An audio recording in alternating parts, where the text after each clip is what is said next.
another book. And as usual, I'm excited because why would I talk about books I'm not excited about in my own space? This is one of my favorite books of the year so far. I read it a while ago now, and I just have been really behind and bad about talking about books. So I've been talking about it almost everywhere else I can, or trying to, but I just haven't had the mental capacity to blog and vlog, or whatever we want to call this, in the way that I ideally want to. So let's talk about it now. The Year of the Witching by Alexis Henderson. It's a perfect fall read. So in a way, I was just kind of doing you a service because I'm giving you a perfect fall read. Another perfect fall read, of course, Mexican Gothic, that we've already talked about. Hopefully you've already read it. If not, you should pick it up with The Year of the Witching and read them both together during the fall. So, this book is kind of like got all of my sweet spots in it. It has a vaguely puritanical cult-like community. It has ominous woods. It has vaguely menacing witches. It has sexual tension. It has a strong female protagonist. I love this book. I love this book. I read it as a digital arc from the publisher, which is Ace, who is a division of Penguin Random House. So thank you for that. And then I immediately pre-ordered a copy from the bookseller, which is one of my local Chicago bookstores. You should buy from them. It's so good. So Emmanuel, yes, it's been a second, is a young woman in this community. I will say a lot of the blurbs and conversation around this book has compared it to Salem and the Salem witch trials, because there are witches and it's a vaguely puritanical society.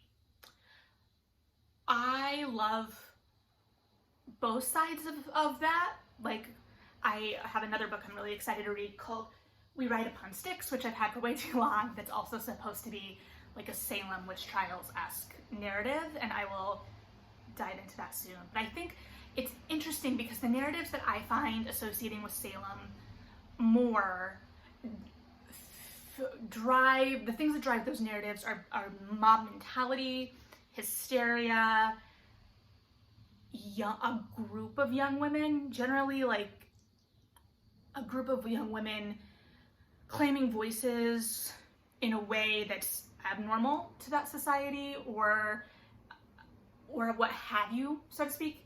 So for me, this wasn't quite a Salem story, but I see from a marketing perspective why that was used, and it definitely got me to pick the book up more quickly. But I don't think that that comparison is necessary to sell this book because it's gorgeous. Also, a lot of people probably disagree with me. That is a very subjective, personal opinion. A lot of people probably think that this resonates with Salem, especially because of the feeling of the setting, because it is the town, city, Bethel. The community is called Bethel, and it feels like its own like little separate thing. I don't really get a sense of time or place within the larger real world, so to speak. It's not like a full-on fantasy, but I don't have a sense of it in the real world. So it kind of like exists in this outside space for me in terms of setting, and it works 100%. The rules of this world are very well established.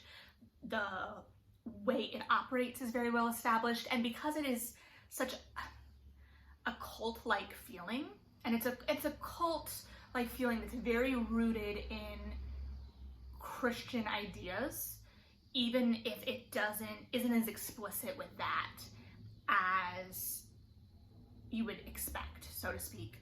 But it's familiar, right? So it takes something that's very familiar and twists it just enough that it's something a little different. It takes a lot of things that way because it also deals with issues of race and class and all of these things, but within this world. so that it can comment on the larger world. And I realize I'm just waving my arms everywhere while trying to make these points, but I just really love this book. So Emmanuel's mother died soon after giving birth to her, I think in childbirth or after childbirth, as a result of her birth. And so she lives with her grandparents, I believe. And so she has this stigma around her already because her mother had an affair of some sort. I don't remember all the particulars, and I probably should have reviewed, but it doesn't. So one day she is coming home from the market, and she loses an animal, and so she chases this animal into the woods, even though she's been told not to go into the woods. She was actually planning on cutting through the woods to market because it'd be quicker, and she was told, no, don't do that. So against her instruction and better judgment, she chases this animal into the woods because it's one of their only sources of revenue. She was supposed to sell it. No one was buying that day. If she loses it, they've lost a lot. So she chases after this animal and comes upon these witches. And I think witches have morphed a lot recently, and so we get to see like lots of really interesting depictions of witches. And the way they were handled in this book was different, in that it was a little bit of the older feel, similar feel to The Beast as an Animal, which also had a very restrictive society. And I will hopefully remember to link that book below as well. That one is a young adult. So she encounters these witches that are ominous, they are scary, right? They are threatening, but they offer her mother's old journal, which gives her more insight into a lot of things about the world she's living in. And we actually didn't see as much of that journal as I expected. I expected to see a lot more entries and a lot more exploration there that we actually kind of shied away from. And I also expected it to be kind of like this feminist reclaiming, right? That, okay, we're gonna reclaim the witches in the forest. They're not this ominous, threatening presence as they've been presented, because the witches were driven out. They have holidays where they burn effigies of these witches. Kind of what you would expect from that sort of world. So I expected them to be treated as these sympathetic, misunderstood, feminist, almost reclaiming characters, and it wasn't that simple either, which I found very interesting, right? Because it still managed to subvert my expectations. I would have been very happy with that portrayal, but this narrative kept me on my toes. And it wasn't unkind to the witches either, right? Like, they were complex entities. And so they started as you know, probably these misunderstood women, and then what has society turned them into, and what, just because it was society that caused them, like that turned them into this, they are still what they are, so to speak. It's very interesting. I don't know. There's a lot to dig into here. There are some plagues that impact the community, which really, so she has to break this curse. So by going into the forest, she bleeds on something and unleashes this curse. So the witches have kind of tricked her into no spoilers, but also clearly I'm not able to give full spoilers. And that's not because the book is unmemorable, it's just because I have a bad memory. This is I adore this. And I will probably reread it this fall. So she has to save this world that has not treated her well. She has like one really good friend, and her one really good friend has recently married the prophet, who has multiple wives, many of them young, and it's gross. But Emmanuel is also getting closer to the son of the prophet, who has seen her as an actual human being, I guess is the way to say it. And that has brought attention to her by some of the other young women who don't necessarily like her getting attention, so they have to kind of shield away from that. But the big crux of this is that she has potentially caused these plagues, not wanting people to find out the cause of these plagues because it will lead to a witch hunt, as it kind of is, but also saving this community. And she has the opportunity to leave the community and not look back. And she doesn't take it.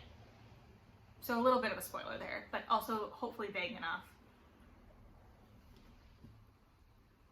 And so I think it explores really interesting things in who we are, how we become who we are, what we accept, what our responsibilities to our world are. And I don't think that there's a right answer there, right? Like, if she had left and never looked back, I don't think that that would have been a choice I would have judged. But I thought it explored something really interesting by having her go back. And it didn't feel, I do enjoy a good YA, savior narrative, so to speak, but that's not what this felt like. And it was also about a younger generation pushing back against what's known, what's been done, doing things just because they are the way, the corruption of the world, and did it in a really spooky way. Like, it wasn't, I wasn't scared necessarily, but this was just the perfect blend of just about everything for me. I really loved this book. Definitely, if you've already read Mexican Gothic, I would pick this up in a heartbeat. I'm trying to think. I'm sure there's other things I've already talked about that would be a similar kind of bend. I think if you enjoyed Catherine House, this is a much different thing, but would be worth a read. I don't know. I guess I don't know where else to go with this. I loved, there is some romance in here, but it doesn't feel overbearing. And I liked that it was there, because I don't mind a little romance in my world. But like I said, it didn't feel like it overwhelmed what this book was playing with. And it had some good woods. I love a good woods, which I've quickly realized has become a subgenre that you can market to me. Have some ominous woods, have a liminal space, I'm coming over.